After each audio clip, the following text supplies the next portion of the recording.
Hey everybody. So we are going to get started here in just a second on a reading for the deserts of Asia. I promised that I would not give you assignments that were too outlandish or too big. So I am going to read through that with you. So if you are not someone who wants to read through that on their own and would rather have it read to you, we will do that one specific passage together. I will create that as its own video, and we will also do another one that has to do with the content that we will cover in class that day. So this is simply going to be the reading that we would do together in class if you were here today. So I want to get into that as soon as possible. So I am going to go to our document or our tab that has your electronic textbook on it, right? This should be something that you've accessed plenty of times already, right? And as you can see, for Wednesday and Thursday, there's a gap of about 7 pages. We're going to read that 7 pages right now. If you want to read it on your own, you can, but this is just to give you a little bit less work to do on your own. So I'm going to open up that textbook. Okay, got world deserts. Now, obviously, it's going to take just a little bit. It is interesting. Once you access it enough times, it seems like your computer kind of develops a memory for it, which is excellent. So here we go. We're going to go to the deserts of Asia. So the Gobi is one of the largest deserts in Asia, covers a great part of Mongolia and a part of northern China. So that is going to be about the central northern region of Asia, and it's near what we call a steppe, and we'll talk about that next week. But what that is it's a grassland. So the Gobi is a very dry area near a grassland known as the steppe. So 80 million years ago, what is now the vast bone-dry region of the Gobi, a fight to the death took place. Beautiful skyline for how dry and arid that place is. But if I look at it, it looks like there might be some wind coming up. That to me looks like a sandstorm. So we talked about things getting rinsed away in a flash flood. Also, if the winds are strong enough, the soil's loose enough, you're going to have a problem with all of that dirt or sand kicking up. And yeah, it can create some pretty awful what they call sandstorms, even though it's not actually coming out of the sky. It's just getting kicked up from the ground. All right. A protoceratops, a plant-eating dinosaur, peacefully grazed near the banks of a salt marsh. In the grasses covering the area, a predator lurked. It was a velociraptor, a small but powerful meat-eating dinosaur. Sensing that the moment was right, the velociraptor struck.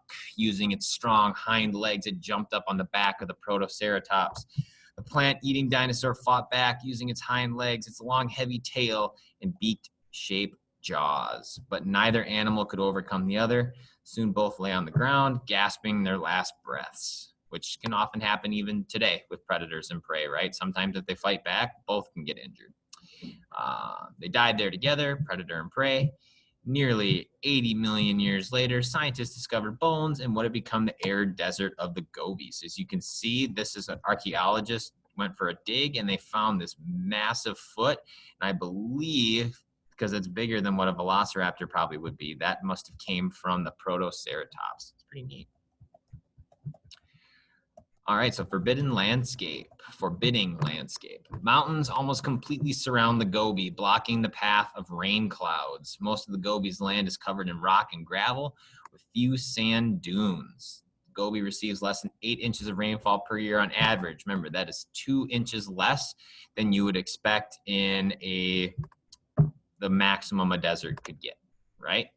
And in some places, it receives less than 4. There are rivers that come into the Gobi out of the mountains, but they dry up before reaching the interior.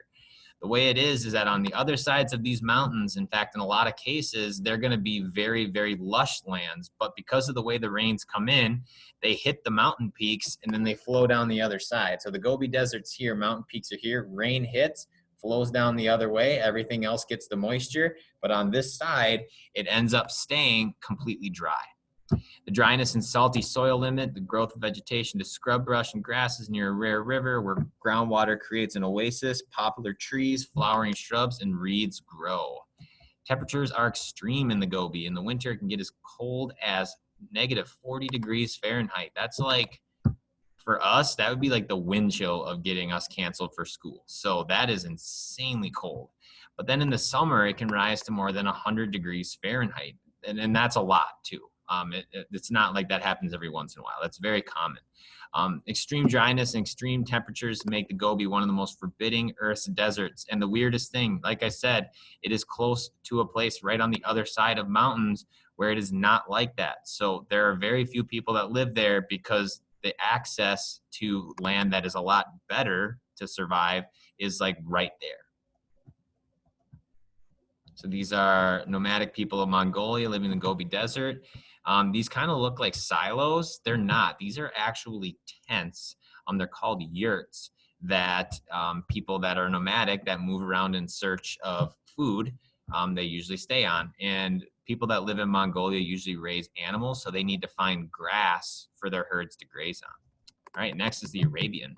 The Arabian Peninsula lies between the Red Sea and the Persian Gulf. It is its northernmost end connects the continents of Africa and Asia.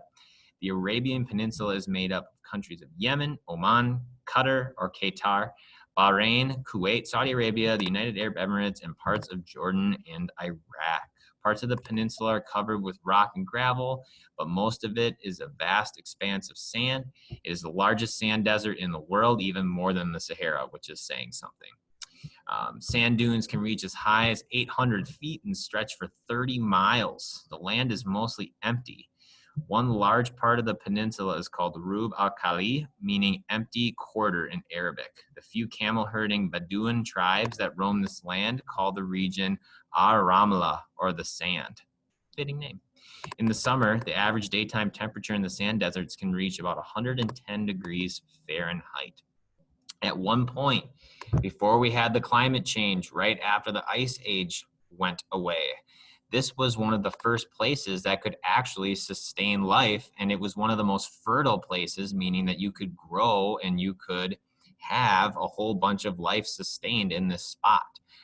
But as climate continued to change and the earth continued to have its average temperature rise, that ended up becoming the desert that we know it as today. It got too hot, it dried faster than it could replenish its water. Oh, the sand dunes are just beautiful. Not a single significant permanent river runs through this peninsula. Used to, not anymore though, unfortunately, dried up. Most of the land is bone dry. Where there's enough moisture for people to live, the most important plant is the date palm tree. Dates are an important food for humans. In addition, fiber from the trees used for ropes and mats. We see this with the hemp plant and also flaxseed too. We use that to eat, but we also can use that to make materials. Fiber from the trees used for ropes and mats, and the wood is used for building. Most of the land in the peninsula belongs to Saudi Arabia. It's like 90%. When the Saudi Arabian king Ibn Saud inherited his kingdom in 1932, he did not know that beneath the sand was enough oil to make him and his family very wealthy. In 1933, officials from the American-owned Standard Oil Company, it's owned by a guy named J.D. Rockefeller, which we'll talk about him later on in the year. He offered the king 35,000 gold coins plus a percentage of profits from anything found there for the right to drill for oil in his kingdom. After several years of preparation and drilling, more oil was discovered than anyone had ever imagined. And since oil is created from decaying plants and animals, because this place was so fertile at one time, there is decaying animals that are underneath the sand surface here all over the place, because it really was one of the most plentiful places in terms of growing food. But that changed. Today, more than 1/3 of Earth's known gas and oil lies beneath the desert sands of the Arabian Peninsula. Discovery of oil in the Arabian Peninsula has made some countries there very rich. Okay, that is the extent of our chapter on the deserts of Asia. So this is going to be the start of deserts of North America. I am not going to read this. You are going to read it yourself.